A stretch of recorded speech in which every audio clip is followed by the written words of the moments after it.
Right, so look, I know I just pulled up a history heavy type content type channel, right? But I will go ahead and coin this one, the psychology behind, tyranny. Why not, right? But this was on purpose. This was for a reason. I think I want to pivot slowly, into history reactions. Yeah, you know what I'm saying? And so therefore, history camp right here. You know what I mean? I feel like they got some nice content that we can look into, and get educated about some history. You know what I'm saying?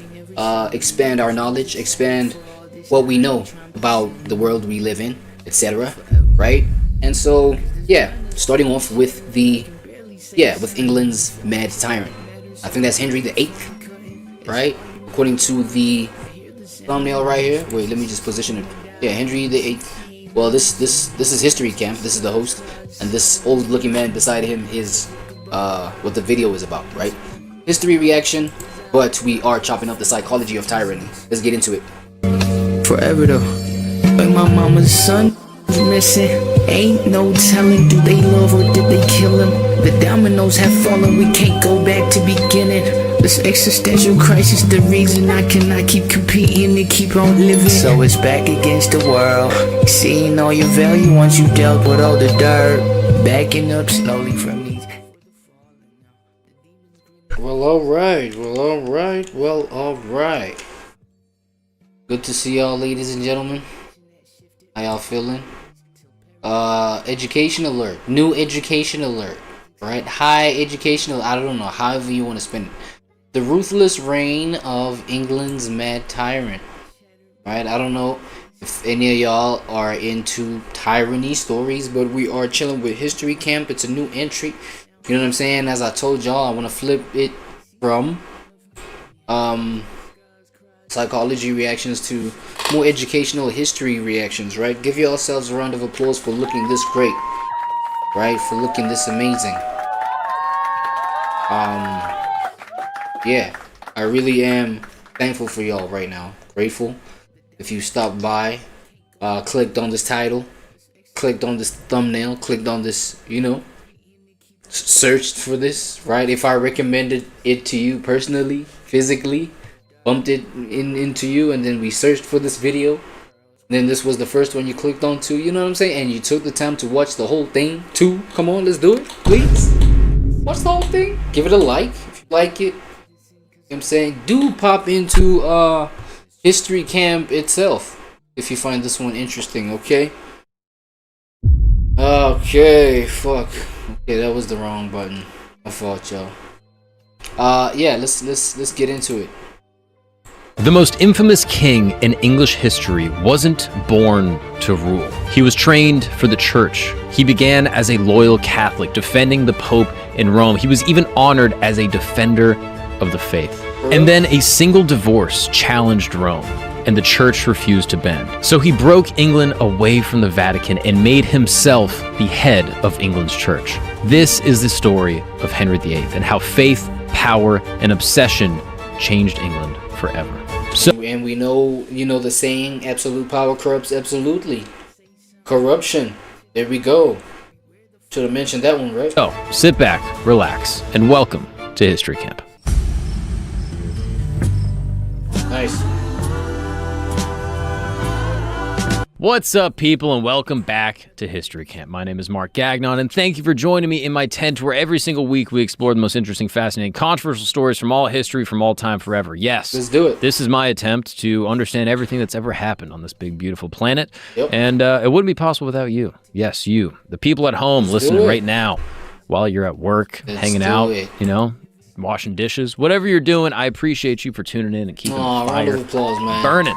Speaking of which, thank you. We just launched Appreciate X Communities, which sounds like what they did to King Henry VIII. But no, this is the place where I'm going to be tapping in with all the lovely campers out there in the world that want to chit-chat with me and other like-minded folks, doctors, engineers, lawyers, surgeons. What? What? I'm telling you, these are the people that listen to the show. They're some of the most they're the biggest intellectuals of our day and age. If Voltaire and Descartes were alive, they would be tuning into camp. But you can check it out. We got it in the description and in the comments or somewhere, wherever Christos put it. Speaking of which, Christos, how are you, pal? All right, Christos. We don't have time, all right, because we're talking about King Henry VIII. I'm also joined by my friend David, who does ads for the pod. He's also just a pal. He's what? You just diminish do you want me importance of being here. It's hard to build you up when I just talked about how sick Christos is and how awesome and all the awesome escapades he's going on. Confidant, friend. Wait, is this a podcast? You're a podcast, right? History Camp. Bestie. Consigliere. Anyway, where do we begin with King Henry VIII? You probably know about his infamous marriages, his lineage of women, and his inability to have a boy. Break it down. You know about probably just the general stuff, right? You knew he was fat, but we're going to get into all the details. Everything you didn't know, and truly what made this guy so obsessed with his succession, why he broke the entire country of England from the Vatican, why he created his own church, and everything in between. So, where does this story begin? We're going to go all the way back to June 1491 at a small little home. You say 1491? Good. Called Greenwich Palace. This is where a sweet baby boy is born, Henry Tudor. It's 14, right? At a small little from the Vatican, why he created his own church, and everything in between. So, where does this story begin? We're going to go all the way back to June 1491 at a small little home called Greenwich Palace. This is where a sweet baby boy is born, Henry Tudor, to King Henry VII. He is the second son, aka the backup plan, as they say, the spare, second son. Heir. Most people assumed that he'd What happened to the first one? end up in the church someday, not running a full-blown kingdom. Now, his father was a man who was, he basically ended the War of the Roses by sheer determination and strategy, and he married a woman named Elizabeth of York, uniting the houses of Lancaster and York. That is a big deal. This is where you get the famous Tudor rose, that red, white, petaled, woven together thing. This is a symbol of unity, or at least a symbol of what Henry VII wanted the world. Oh, York. Isn't like York a derivative of isn't that New York a derivative from this York? Because there is places like New England in America, right? Let me just confirm these kind of details, man. I have to double check with my AI companion, co-pilot. It looks like you have your co-pilot. Okay, co-pilot, look. New England is that's a place in the US, right? Why? What group colonized that area to even call it New? 6 states. Wait. What colonized that area of New England to even call it New England? It was the English who colonized that area. Okay, so York, right? New York, is that a derivative from the fact that people from York in England? Wait, where is York? Is there a place called York in England? Hold on, listen. Yes. Okay, cool. So, did people from York colonize New York? Is that why it's called New York? Pretty much, yeah. The colony of New York got its name when the English took it over in the 1660s and named it after the Duke of York, who was the brother of King Charles II. So it definitely... So, what part of America, like what percentage of America is colonized by the English? Well, historically, most of the original 13 colonies on the East Coast were English settlements. It's about the entire eastern seaboard at the start. Over time, of course, it all expanded, but the English influence was definitely significant in those early colonial regions. Right, okay. Today years old knowing this. Thank you, History Camp, right? I ain't gonna lie. To believe. It looked really neat and pretty on banners and stuff, even if the actual politics underneath it was anything but that. Yep. Now, over time, largely through, Tudor propaganda, that symbol became embedded as English heritage, and monarchy found in emblems and on money and military badges and sports, everything you can imagine that's associated with the heritage of England. Now, growing up, Henry lived in the shadow of his older brother Arthur. the golden heir that everyone expected to Right, eventually right. one day succeed his father and What become, happened? What happened, though? the next king. Now, Arthur was trained to be the king. Henry was educated with the expectation that, he's going to be involved in the church. And typically, that's how these things go, right? You have the ruling class, the, dominant monarchy, the political force, and then you have the religious class. And if you are a prudent ruler, you're going to have multiple sons, and you put them into different avenues. That way you can keep all the power with the family. So Okay, cool. King Henry, or Henry at the time. So Henry was expected to, take control over responsibilities when it comes to things of the church, religious stuff. Then what? Arthur was the golden child. Was studying theology and got swept up in these, new humanist ideas spreading across Europe, ideas that focus on classical learning and critical thinking and what it means to be human. And he ended up becoming something sort of rare for loyalty, which is like a genuine Renaissance kid. Yeah. He wasn't just smart, he was physically gifted too. He could knock like knights out of their saddles, and he was like making music that people liked, and he debated scripture with top scholars from around Europe. So through England's, more enlightened circles, he was learning from, acclaimed lawyer and, church scholar Thomas More, and then Erasmus. Yes, literally that. Erasmus likely visited him at Eltham Palace in 1499, and he was, he walked. So really an intellectual too, right? Intellectual, okay. Sense of some intellect, some bright intellectual nature, energy, whatever. Away from his conversation with Henry, who was then just 8 years old, and he was so impressed by how sharp he was. And then one day, everything shifts for old Prince Henry. What happened? April 1502, his brother Arthur dies. Oh, Some say snap. that he died Damn. R.I.P. Arthur, man. from consumption, which is kind of like a medieval term for tuberculosis. Others say that he developed a sweating sickness. Basically, it was this terrifying disease that would come on in a few hours, and within a few days you'd be dead. We still don't know the exact cause, but modern analysis of Arthur's remains still can't even solve it. But one thing is clear, that Henry's life changes immediately. The Spare, all of a sudden, is on track to lead the monarchy. Now, this whole church dream that his family had is now gone, and the crown is just waiting for him. So, when Henry VII dies in 1509, 17-year-old Prince Henry steps Up onto the throne, to the arena. Let's go. into the throne, Yeah. looking nothing like the bloated, infamous fat guy that everyone thinks about. He was tall and charismatic and athletic, and he was just... He didn't got into shape. He didn't took his status to high value level. Right. You know what I'm saying? I feel like he okay, Henry, okay. He literally read the room. He read the room. He was like, oh shit. Big brother gone, right? Snap. That hurt. Big brother gone. It's unfortunate he got gone before Pops got gone, right? And then now, damn, since Big Brother's gone, it's like whatever happens to Pops, I'm up next. Let me hit the gym. Let me hit the gym. You know what I'm saying? Let me get my mind right. Let me sharpen my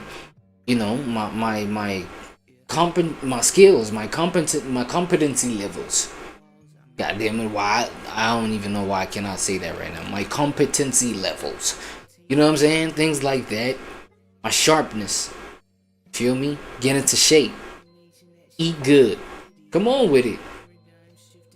And sure enough, man, it did happen, Something happened to Pops, and then we now gotta step up on the plate. Like, he kind of like, mentally prepared himself. He had to. In every way, the Renaissance ideal. He spoke multiple languages and, was a musician. He was a jousting champion, and he understood theology so well that it was impressing actual members of clergy. And within weeks, he married Catherine of Aragon, Arthur's widow. Awkward. The marriage... Arthur's widow.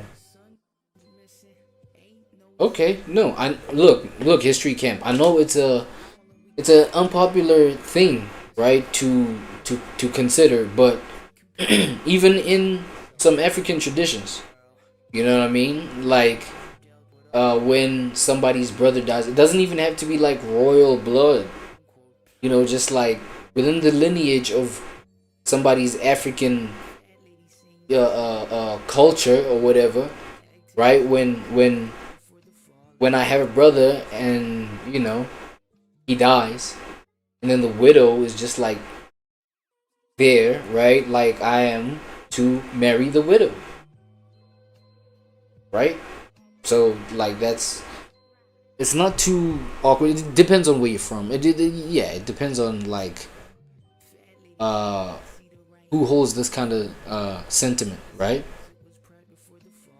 Needed a special papal dispensation because church law prohibited marrying a brother's widow, but the Pope granted, though the biblical grounds were, you know, still debated, the right? Pope granted. The book of Leviticus was, you know, forbidding this, while Deuteronomy appeared to like allow it if the brother died childless, yada yada yada. Confusing. All he needs to know is that the Pope was cool with it, and there they were, King Henry and Catherine, and England loved him after years under, you know, his father. So what? England was a theocracy. So wait, when was this? The 1500s? Let me find something out right quick with Copilot.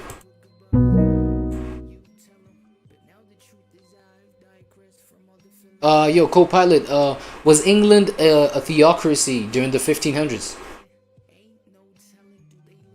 Theocracy is a form of government in which religious leaders or institutions hold power, ruling in the name of a divine authority. In the 1500s, this often meant that laws and governance were heavily influenced by religious teachings, and religious figures played a central role in decision-making. Was this the structure of England during the 1500s? In the 1500s, England wasn't exactly a theocracy, but religion had a huge influence on governance. During this period, especially under Henry VIII and Elizabeth I, the English monarchy. Yeah, okay. Nah, I get it though, I get it. Father Henry VII's like cautious rule, people suddenly had a king that was spending lavishly, and he wore beautiful clothes, and he danced, and he made music, and he fought. I mean, he was just the pinnacle of what it meant to be a king. By 1521, he even wrote a book defending Catholicism against Martin Luther. Yeah. You know that, not King. The other, the OG Martin Luther. You know the one, the guy that 95 Theses. You know, reformed the church. Yada yada yada. Yeah, cool. All you need to know is that the Pope loved it, and he loved it so much that he literally gave Henry the title Fide Defensor. This is the defender of the faith, one of the highest honors that you can get from the Pope. Which, considering what we're going to find out about Henry VIII, it's kind of ironic. Yeah. But even in these early glamorous years, there were these tiny cracks that were starting to form in his rule. Yes, he was charming, but he also hated to be challenged. He believed deeply, so absolutely in his own rightness. And of course, he was a smart guy, and, you know, people...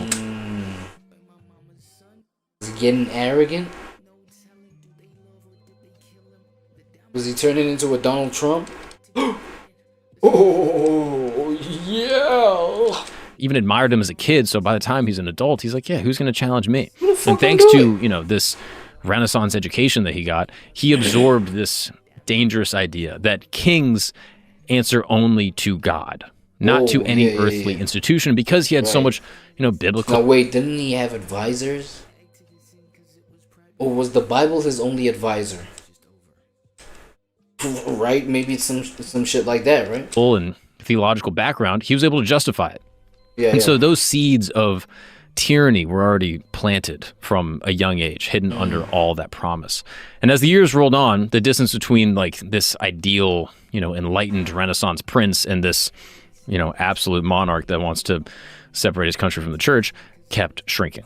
Eventually, those two versions of Henry would collide, with consequences that, you know, didn't just upend marriages or, you know, get his ex-wives killed, but literally just tore England's entire religious world apart. Now, before Henry even married his first wife, Catherine of Aragon, she had technically already been queen, at least for a little bit. So back in 1501, she arrived in England at 15 years old, a Spanish princess meant to, you know, seal this major political alliance and marries Henry's older brother, Arthur. And the wedding was everything that you would expect, right? It's this huge ceremony with all the symbolism, the uniting of these two, you know, political alliances and, you know, massive expectations. And then just 5 months later, Arthur's dead. So that left Catherine stuck in England in a very awkward way, right? She's too valuable to send back to Spain, but also too politically complicated to fully commit to a new suitor. So she spent the next 7 years in kind of this strange limbo. 7 years?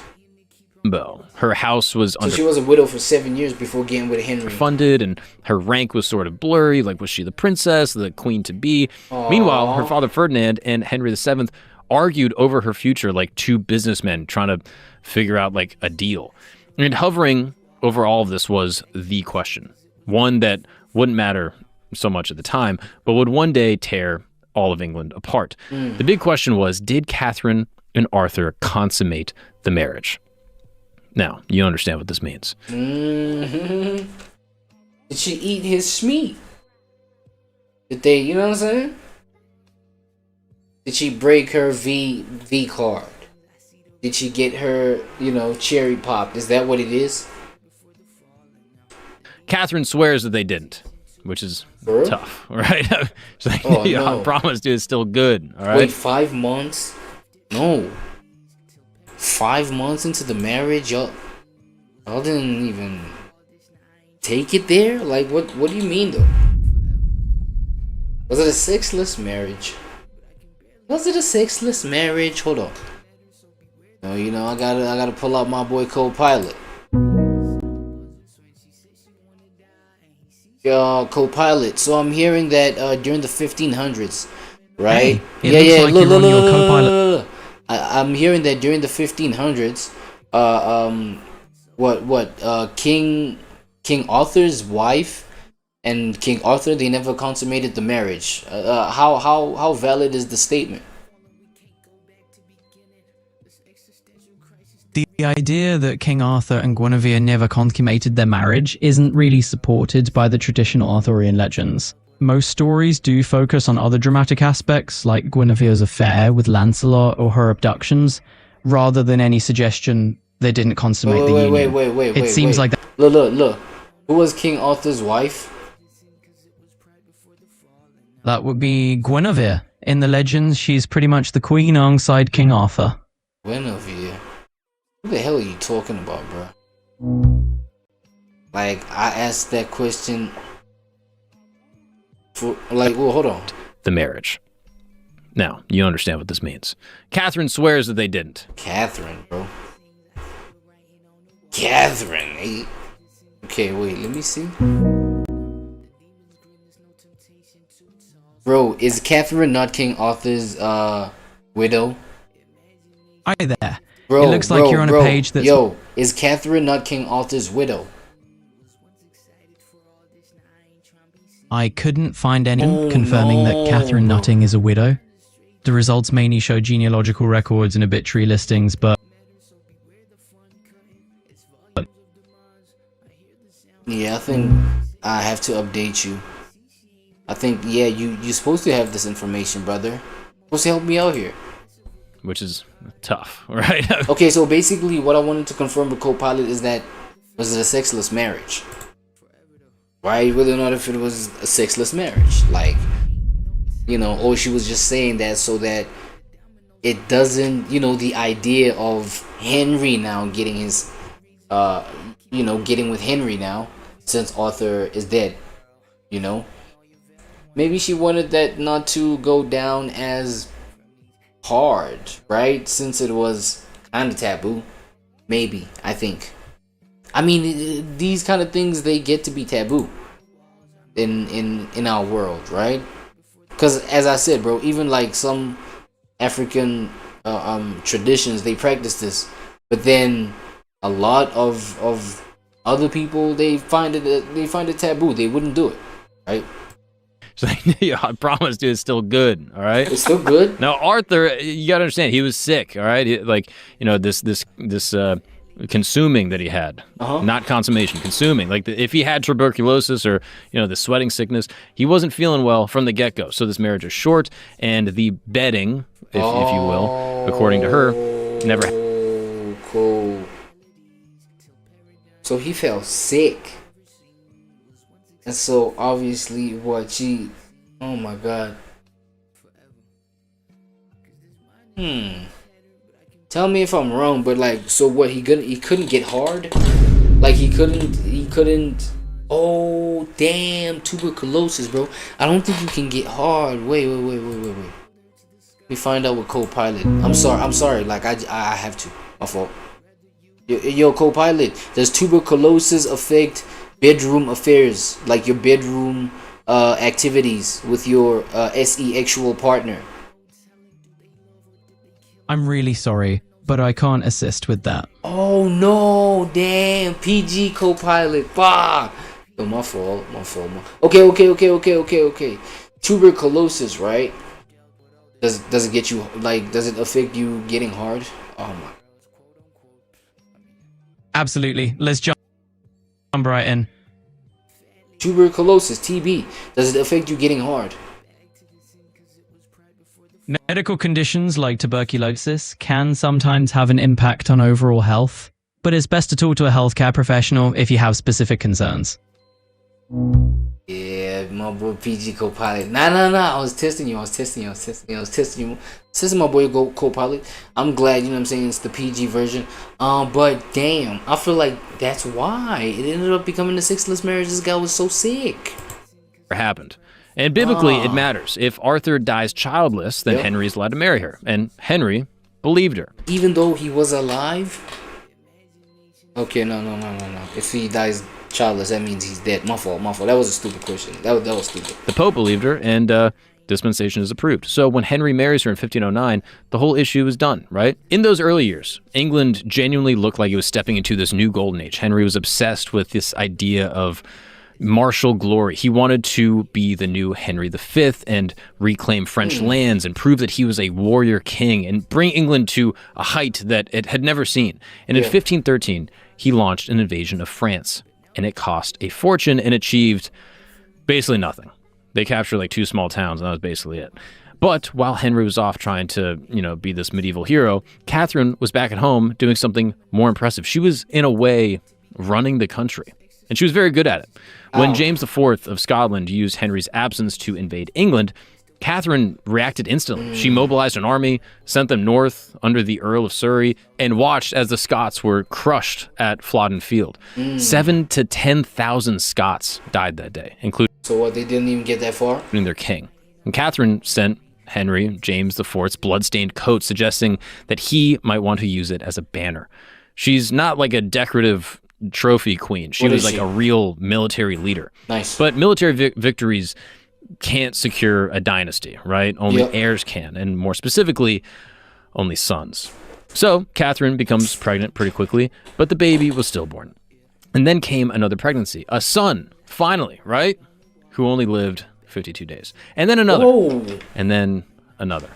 And 9 years, she endured 6 or more pregnancies, but only 1 child survived. Mary, who was born in 1516. And Henry adored Mary, but everyone knew the truth, that a daughter can't guarantee the Tudor line.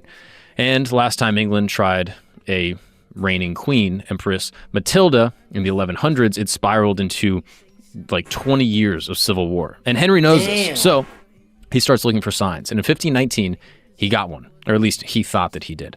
His mistress, Elizabeth Blount, gave birth to a healthy son. Henry proudly named him Henry Fitzroy, and by 1525, he made him Duke of Richmond, a title that basically is just telling everyone, like, hey, this is a potential heir, this guy could do it. So to Henry, Fitzroy's existence proved that the problem wasn't him. Who is it? It's Catherine. Meanwhile, the political world around him was shifting really quickly, and not in England's favor. Because in the grand European power games that are always going on, England wasn't top tier. It was stuck between 2 giants, Francis I of France and Charles V, a Habsburg emperor whose empire stretched basically across half the continent. Now, Henry was the ambitious outsider. He was coming in to shake up the whole game and was determined to prove England deserved a place among them. So, every war, every summit, every dazzling display, it wasn't just ego. Of course, ego was a part of it, but it was Henry forcing Europe to treat him and the rest of England as a serious power, not the loud king of a little island on the edge of the map. So Henry spent enormous amounts of money trying to play this diplomatic game, including the Field of the Cloth of Gold in 1520. This was a massive, glittering meeting with Francis I of France that basically proved one thing: kings can spend a lot of money without really doing anything. Then, Henry pinned his hopes on an alliance with his nephew, the young Holy Roman Emperor Charles V. But Charles had no interest in being the sidekick to England. So by 1527, that alliance is basically done, and Charles controlled an empire stretching across Spain, Netherlands, and even into Italy, and the expanding lands in the New World. And Catherine, well, she was his aunt. This connection would soon become Henry's worst nightmare ever, because by 1527, Henry believed that he had three justifications to basically change everything. One, a theological argument to end his marriage. Two, a political argument to break away from Rome. And three, personal reasons. It was a weird entanglement, sort of a marriage, right? Oh, damn, he started doubting his marriage? And that personal reason was a woman named Anne Boleyn. So by the late 1520s, a brilliant young king who once seemed destined for greatness and to, reclaim England and bring it into the world stage started to feel boxed in. He had this marriage without kids, or without sons specifically, and diplomatic failures that kind of isolated England even more. And by the growing belief that God was punishing him for marrying his brother's widow. All that pressure was building towards this moment that would just change England forever. And it would all begin with one man's obsession and one woman who refused to be the side piece. Hold on. Before we carry on with the side piece though, right? Let's dip on for a word from our sponsors real quick, and then we shall be back to it. So also it's forever. Yeah.